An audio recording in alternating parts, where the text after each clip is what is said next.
Assalamualaikum warahmatullahi wabarakatuh. Waalaikumsalam warahmatullahi wabarakatuh. Perkenalkan Pak, nama saya Rian Dawansa, salah Ya, satu mahasiswa KKN 44 Back to Village UNED. Nah, kedatangan saya di sini saya ingin melakukan kelas desa yang mengambil tema melawan hoax di masa pandemi COVID-19.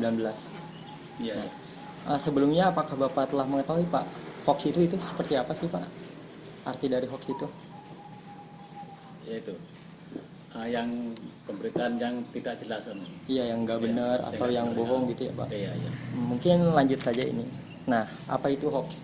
Hoax itu adalah upaya memutarbalikkan fakta menggunakan informasi yang seolah-olah meyakinkan, tapi tidak dapat diverifikasi kebenarannya. Iya. Atau lebih singkatnya, benar kata bapaknya tadi, hoax itu adalah berita bohong atau berita yang sesat di mana kebenarannya itu masih dipertanyakan, masih nggak jelas sumbernya, mungkin seperti itu Pak. Iya. Nah lanjut, maraknya hoax di masa pandemi COVID-19. Berdasarkan data yang diperoleh dari Kominfo terhitung sampai dengan tanggal 20 Mei 2020 telah teridentifikasi sebanyak 732 berita hoax terkait COVID-19. Ternyata banyak juga Pak, 732 berita hoax di media sosial. Udah di 2020 ini kan udah diresahkan dengan adanya corona, ditambah lagi berita hoax. Cukup meresahkan juga Pak. Lanjut. Nah, media online sebagai sumber utama penyebaran hoax. Nah, kemajuan teknologi yaitu dengan adanya media online ini kan sebenarnya positif dampaknya. Maksudnya efeknya yaitu kita mempermudah memperoleh informasi jadi lebih cepat. Tapi ternyata ada dampak negatifnya juga, Pak. Ya. Seperti ternyata acap kali disalahgunakan untuk menyebarkan berita hoax oleh orang-orang yang nggak bertanggung jawab. Nah, itu juga cukup meresahkan. Lanjut. Nah, ini ada beberapa jenis informasi hoax seperti berita bohong, ada tautan jebakan, confirmation bias, ada satire, ada post-truth, dan juga propaganda. Ternyata banyak jenis-jenis informasi hoax itu di media sosial. Lanjut. Nah, ini ada beberapa contoh berita hoax di media sosial. Nah, penyembuhan virus corona dengan bawang putih. Dan ini udah sama Kominfo udah dinyatakan kalau misalnya ini hoax. Nah, yang kedua, itu ada percobaan vaksin di Indonesia karena lab Cina kehabisan monyet. Nah, ini juga sudah dikonfirmasi sama Kominfo kalau misalnya berita ini adalah hoax. Nah, saya nggak bisa bayangin kalau misalnya seperti ini, penyembuhan virus corona dengan bawang putih. Kalau misalnya masyarakat mempercayainya, bisa aja menganggap remeh COVID. Kayak misalnya, toh bisa disembuhkan dengan bawang putih gitu. Kan itu juga sangat berbahaya kalau misalnya dipercayai. Nah, lanjut. Nah, ini ada beberapa ragam motif penyebaran hoax. Ternyata ada banyak motif-motif seseorang menyebarkan hoax, seperti pertama, bahan lelucon atau sekedar iseng, biasanya sama teman kerabat. Terus yang kedua, menjatuhkan pesaing atau ini black campaign. Nah, itu kayak misalnya ada oknum-oknum yang menyebarkan hoax untuk menjatuhkan pihak lain. Misalnya si A ini dituduh korupsi atau apa, padahal aslinya enggak. Iya. Nah, itu kan berbahaya juga. Terus yang ketiga, promosi dengan penipuan atau ajakan untuk berbuat amalan-amalan baik yang sebenarnya belum ada dalil yang jelas di dalamnya. Dan yang keempat, nah ini paling banyak nih, membagikan informasi yang diterima tanpa memikirkan keakuratan dari informasi tersebut. Jadi kan kita banyak, kayak misalnya kita mendapatkan informasi, tapi kita nggak tahu nih ini informasinya bener atau hoax, kita langsung nyebarin kayak ke WA atau ke apa. Nah, itu kan juga sangat berbahaya kalau misalnya itu beritanya hoax. Nah, lanjut. Nah, ini ada beberapa alasan masyarakat mudah dipengaruhi hoax. Yang pertama, ternyata minat baca juga mempengaruhi, Pak. Alasan masyarakat mudah dipengaruhi hoax, minat baca masyarakat masih kurang. Yang kedua itu tidak memeriksa kebenaran dan keaslian dari berita tersebut, sama kayak yang sebelumnya tadi. Itu kayak seseorang itu ketika mendapatkan informasi langsung dianggap itu benar. Iya. Nah, itu kan juga sangat berbahaya kalau misalnya langsung disebarkan tanpa mengetahui keasliannya. Yang ketiga, masyarakat Indonesia itu terlalu cepat dalam menyimpulkan sesuatu peristiwa yang terjadi. Kayak contoh di Jakarta, Pak, ada seseorang tiba-tiba terjatuh. Nah, orang lain yang lewat langsung ngevideoin, langsung ngomong kalau misalnya itu karena COVID. Corona, COVID ya. Nah, itu kan sangat berbahaya. Bisa aja kan dia terjatuh itu karena kecapean atau apa. Nah, itu kan kalau misalnya disebarluaskan ke masyarakat kan malah jadi menimbulkan kepanikan sendiri. Nah, lanjut. Nah, ternyata hoax itu nggak main-main, Pak.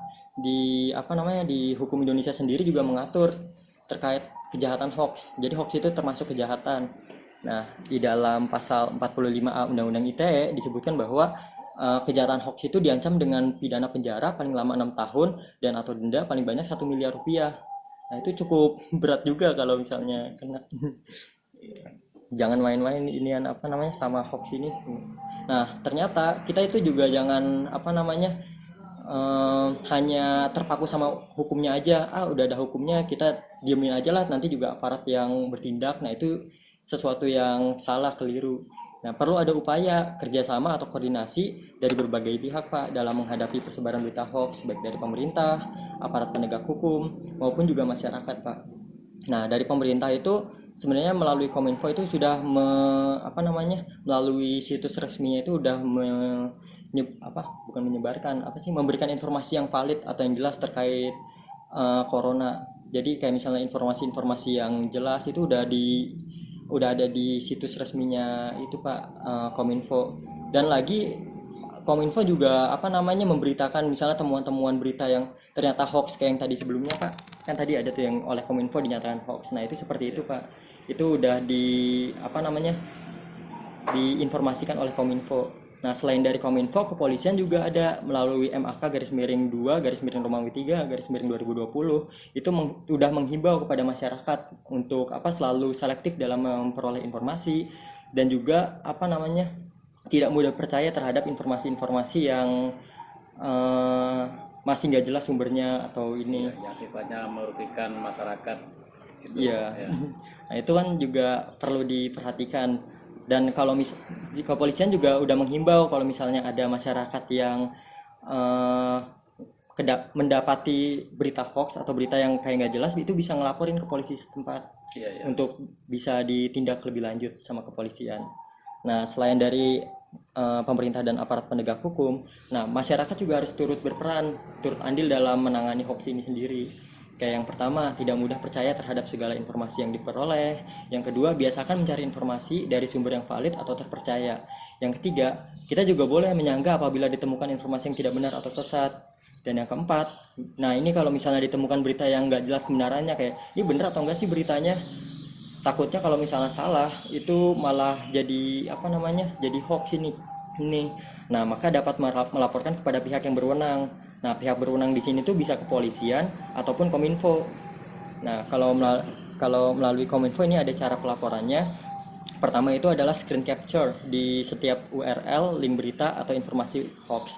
Jadi kayak misalnya, ada berita ini nih yang nggak jelas informasinya, kita bisa nge-screenshot fotonya, terus kan di atasnya ada kayak www atau apa tuh URL-nya, itu bisa di-copy, nanti dikirimkan datanya ke aduankonten@mail.kominfo.co.id dan lakukan verifikasi data. Nanti tenang aja, Pak, soalnya kerahasiaannya itu dijamin oleh Kominfo-nya. Nah, nanti hasil dari aduannya itu dapat diakses di trustpositif.kominfo.co.id, Pak.